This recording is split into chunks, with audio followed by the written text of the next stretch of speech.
এই যে 20 বছর ধরে আপনি নামাজ পড়ছেন না, 10 বছর ধরে আপনি নামাজ পড়ছেন না ইচ্ছে করে, আপনি জানেন নামাজের জন্য কি হবে? কবরে একটা ফেরেশতা নিয়োগ থাকবে, বিশাল এক পাথর নিয়ে। সে একটা বাড়ি দেবে মাথার উপরে, গোটা কবর আগুন আগুন হয়ে যাবে। গোটা আশেপাশের কবরের লোকেরা পর্যন্ত ভয়ে কেঁদে উঠবে।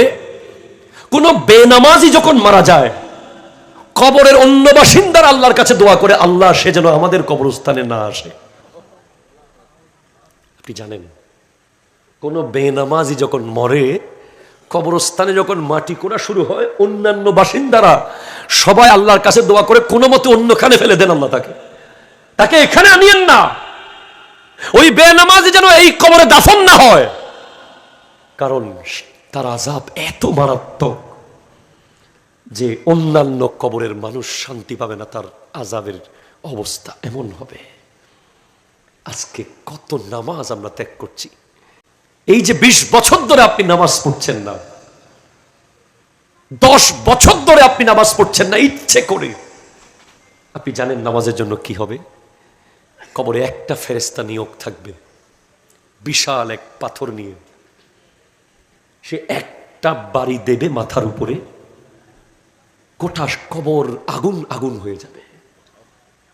গোটা আশেপাশের কবরের লোকেরা পর্যন্ত ভয়ে কেঁদে উঠবে। কোন বেনামাজি যখন মারা যায়, কবরের অন্য বাসিন্দারা আল্লাহর কাছে দোয়া করে, আল্লাহ সে যেন আমাদের কবরস্থানে না আসে। আপনি জানেন কোন বেনামাজি যখন মরে, কবরস্থানে যখন মাটি কোড়া শুরু হয়, অন্যান্য বাসিন্দারা সবাই আল্লাহর কাছে দোয়া করে, কোনো মতে অন্যখানে ফেলে দেন, আল্লাহ তাকে এখানে আনিয়েন না, ওই বেনামাজি যেন এই কবরে দাফন না হয়। কারণ তার আযাব এত মারাত্মক যে অন্যান্য কবরের মানুষ শান্তি পাবে না, তার আযাবের অবস্থা এমন হবে। আজকে কত নামাজ আমরা ত্যাগ করছি।